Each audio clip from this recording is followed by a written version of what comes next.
ସମସ୍ତଙ୍କୁ ମୋର ଆଡ଼ୁ ନମସ୍କାର। ଆଗାଡ଼େ ରଜ ଆସୁଛି ଆପଣ ସମସ୍ତେ ଜାଣିଥିବେ। ଆଜି ମୁଁ ଆପଣଙ୍କ ଲାଗି ନେଇକରି ଆସିଛେ ରଜ ସ୍ପେଶିଆଲ ଗୋଟେ ପୋଡ଼ପିଠାର ରେସିପି।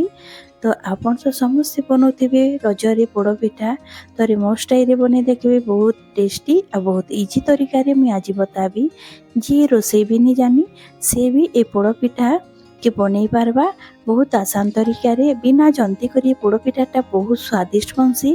बड़ तो बड़ छुआ भी मांगी मांगी खाइबे, बहुत टेस्टी तरीकारे मैं आज बताबी। तो वीडियो आम शुरू करमा। मुई इने अरुआ चाउल 1 कप के राति सारा भिजै करी रखी। तो इने देखी पारुथिबे आमर अरुआ चाउल भल भाबे फुली जाइछे बतरी करी। आउ देखुथिबे खण कले भी भल भाबे खणी हो जाउछे। तो एतकी दरकार आपन 4 ରୁ 5 घंटा भी बतरी देले भी भल भाबे बतरी जिसी। तो इने मैं गोटे ग्राइंडर जार टे नहीं, ग्राइंडर जार रे चाउलटा दे देबी। आ एबे मुई 1 कप मुई चाउल नहीं, तो 1 कप रो टिके कम मैं गुरस नहीं, सेथिरो मैं टिके गुरस मैं चाउल रे दे करी पीसी देबी। पानी रो यूज नहीं करबे, आपन गुरस रो यूज करबे तो पोड़ो पिठा बहुत टेस्टी हेसी। आइना मैं पीसी करी आनी आइछे, देखुथिबे पूरा पालिश पीसी छे। एबे हमें चाउल रो बेटरटा के गोटे बाउल रे बाहर कर देमा। आइना देखि पारुथिबे हमर चाउल भल भाबे पीसी आइछे। जिते भल करी आपन पीसबे चाउलटा आमर पोड़ो पिठाटा बहुत सॉफ्ट बनबा। आ इने मैं नहीं काजू बादाम और नड़िया आमे ताके ग्राइंडर जार रे दे करी आमे टिके खदड़ा टाइप रो आमे पीसी देमा। जेते बेले भी आपन ग्राइंडर जार रे दे करी पीसबे तो ई टाइप रो हेबार कथा। ऑफ ऑन करी करी आपन पिसाबे तो बहुत बढ़िया करी हेसी। आ इने मैं बेटर रे दे दउछे तीनटा के। एबे मुई इथिरे देबी इलाची पाउडर आधा चामच। आ इने नहीं गुड़, आमे गुड़ के मेल्ट करी करी नेमा। तो गोटे कप गुड़ अच्छे जेतकी चाउल नेबे सेतकी गुड़टा के भी नेबे। हेले इने मुई गैस रे चढ़ी देछे गोटे पैन रे 2 चामच मुई पानी ऐड करी करी गुड़टा के आमे दे देमा ताकि मेल्ट हेबार लागि देमा। इने आमे गुड़ के बेसी टाइम नी पकाऊ, खाली मेल्ट हेबार लागि देमा। तो इने देखुतेबे मेल्ट हे जाइछे। मुई गैसटा के भी बंद कर देबी। आउ इटा ठंडा हैला बाद मुई एबे बेटर रे दे देबी। टिके हल्का ठंडा हो तार बाद आपन बेटर रे देबे आ भल भाबे गोले देबे सबुटा के। आपन गुड़ जगह रे चीनी भी नहीं पारबे, जदि चीनीटा नेबे हेले डायरेक्ट आपन ई बेटर रे ऐड करि पारबे। किंतु पोड़ो पिठा जेहेतु है, पोड़ो पिठाटा गुड़ रे बहुत बढ़िया लागसी, ता टेस्ट बहुत बढ़िया आसी। आ इने मी गुड़टा के दे करी भल भाबे इने मिक्स कर दउछे। तो इने देखि पारुथिबे मी मिक्स कर देइछे। एबे गोटे पैन टे में गैस रे बसाबी। आ सेथिरे किछि नड़िया आ किसमिसटा भाजबी। तो नड़िया के पहला दे देबी कांजे कि नड़ियाटा बेसी टाइम लागसी भाजबार लागि।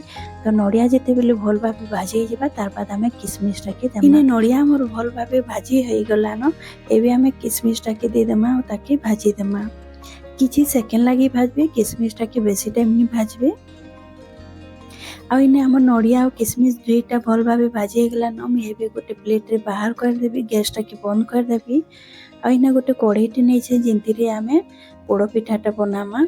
इने मुई गोटे रिंग टे नौछे, आपन स्टैंड जदि थिबा स्टैंड दे पारबे। इटा मोर पुरना वाला जिन गैस चूल्हा थिसी ना सेथि लागि थिसी तले आपन जानि थिबे से रिंग टे। जदि आपन कोर पाके इटा नी थिबा कि आपन कोर पाके स्टैंड नी थिबा हेले टिफिन रो आपन कवरटा नहीं पारबे या तो किछि प्लेट भी दे पारबे। आ ऊपर में कवर करी करी मैं ताके गरम हेबार लागि छाड़ी देइछे। एबे बेटर रे मैं स्वाद अनुसार नून देबी, पान मधुरी देबे गोटे चामच। आ इने सोडा नहीं आधा चामच। आ इने नौछे घी गोटे चामच। सबुटा के देकरी हमें भल भाबे मिसै देमा। इने घी के आपन जरूर ऐड करबे, जदि घी देबे हेले पोड़ो पिठार टेस्ट बढ़ी जिबा। आ इने भल भाबे मैं मिसै देइछे देखि पारुथिबे। एबे मैं गोटे केक टिन टे नेबी। आ केक टिन रे मैं घी भल भाबे घसी देबी। ऊपर जाए घसबे ताकि हमर पोड़ो पिठाटा बनी करी लास्ट जेते बेले बाहर करमा ना सेटा आसानी से बाहरी जैसे। तो ऊपर जाए भल भाबे घीटा के आपन घसी देबी। आ इने मैं घसी सारला बाद बेटर के मैं इने ऐड कर देइछे। आ देखि पारुथिबे बेटर हमर केते पतला अछि। जदि टिके पतला थिबा ना बेले हमर पोड़ो पिठाटा सॉफ्ट बनबा। आ इने मैं टैप कर देइछे काहे कि मझी रे हमर गैप रहि जिसी। तो टैप जरूर करबे तले। तो इने मैं ऊपरे जेन भाजी करी रखी थी नड़िया और किसमिसटा इने दे देइछे। एबे हमें कढ़ई रे दे देमा। तो इने आपन देखि करी देबे काजे कि कढ़ई हमर गरम थेसी। तो इने मुई दे देइछे आ कवर कर देइछे। कवर करी करी आमे 25 रु 30 मिनिट जे आमे ताके सिझबार लागि देमा। तो यहाँ टाइम लगी पारे जदि आपनकर बेटर जदि पतला थिबा तो टिके बेसी टाइम लागसी आ जदि टिके मोटा थिबा हेले जल्दी सिझी जसी। आ इने देखुथिबे 35 मिनिट बाद मुई इटा आपन के देखौछे मते 35 मिनिट लागला काहे कि हमर बेटरटा टिके पतला थिला। तो इने मुई गैस बंद करी करी मुई बाहर कर देइछे तले रखी देइछे आ ताके ठंडा हेबा लागि देबी।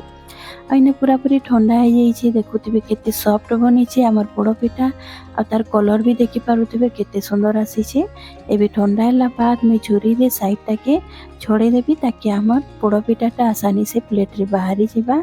आइबे मैं गोटे प्लेट रे ऊपरे कवर कर दउछि आ पलटे देबी आ ताके ऊपर आडू टैप कर देबी ताकि हमर पोड़ पिठा आसानी से तले पड़ी जिबा प्लेट रे। तो इने देखि पारुथिबे केते सुंदर आसीছে हमर पोड़ पिठार कलर आ भल भाबे हमर सिझी भी जाइছে आ देखि पारुथिबे केते सुंदर तार माने कलरटा दिसुछि पोड़ पिठार। एबे मैं आ गोटे प्लेट रे पलटे देबी सीधा कर देमा हमर पोड़ पिठा के आ इने देखुथिबे हमर पोड़ पिठार लुक। तो देखि पारुथिबे केते कम टाइम रे आ बिना जंती करी हमर पोड़ पिठा केते सुंदर भाबे रेडी हे गला। आ इने केते सॉफ्ट बनिछि आपन छुइबारु जानि पारुथिबे। एबे हमें तार कटिंग कर देमा। तो इने देखि पारुथिबे तार कटिंग रो जानि पारुथिबे केते सॉफ्ट बनिछि। बहुत बढ़िया लागसी। रज तो आसुछि आपन घरे जरूर ट्राई करन। आपन तो रजरी पोड़ पिठा बनौथिबे तो थरे मो स्टाइल रे बनै करी देखबे बहुत टेस्टी लागसी बिना जंती करी। हमर ए पोड़ पिठाटा एते स्वादिष्ट बनसी ना बहुत बढ़िया लागसी समस्त के जरूर पसंद आसबा। आ इने देखि पारुथिबे भीतरटा भी पूरा परफेक्ट सिझिछे पूरा दाना दाना भलिया दिसुछे बहुत बढ़िया लागसी। जेहेतु आमे इति काजू बादाम आ किशमिश देइछु बहुत बढ़िया लागसी तार टेस्टटा जरूर आपन बनै करी देखबे। आ आजिर वीडियो आपन के केनता लागला कमेंट रे जरूर बताबे। तो आज रहली बाय बाय।